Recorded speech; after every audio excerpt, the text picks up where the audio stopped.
एक दिन की बात है।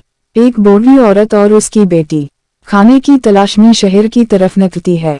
आहिस्ता आहिस्ता बाजार की तरफ जा रही थी और वहां पर देख रही थी वो पूरी मार्केट में इधर उधर घूम रही थी और सब कुछ इधर देख रही थी। वो आहिस्ता इस्तेमाल कट की तरफ जाने लगती हैं।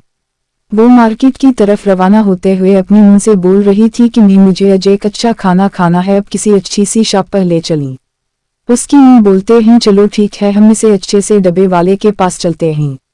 आहिस्ता आहिस्ता चलने के बाद एक डब्बे वाले के पास पहुंचाते हैं, उसका साथ नहीं था।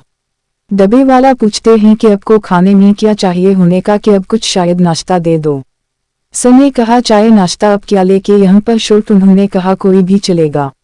दुकानदार उनके बातें सुनता है और कहता है कि ठीक है मैं आपको चाय नाश्ता भी दे देता हूँ, मगर हमारे पास जो होता है वो ओरिजिनल माल होता है और उसकी कीमत कोई ज्यादा होती है। उसकी ने कहा कोई भी कीमत हो हम अदा कर देंगे। थोड़ी देर खामोश होने के बाद बड़ी औरत बोलती है कि नहीं हमारे पास इतने पैसे नहीं हैं, तुम हमें कम दाम में कोई खाने का सामान दिखाओ। अब बोलता है उससे कम दाम में तो आपको सिर्फ राय मिल सकती है, चलो हम तो चलते हैं घर की तरफ वापस, हमें नहीं खाना ऐसा खाना और तुम्हारा खाना मुबारक हो। इतने कहकर चली जाती है और दुकानदार भी सोचने लग जाता है कि आज मैंने ये क्या किया। दुकानदार को बहुत पछतावा होता है और वो अपने पछताए को बहुत ज्यादा शर्मिंदा होता है।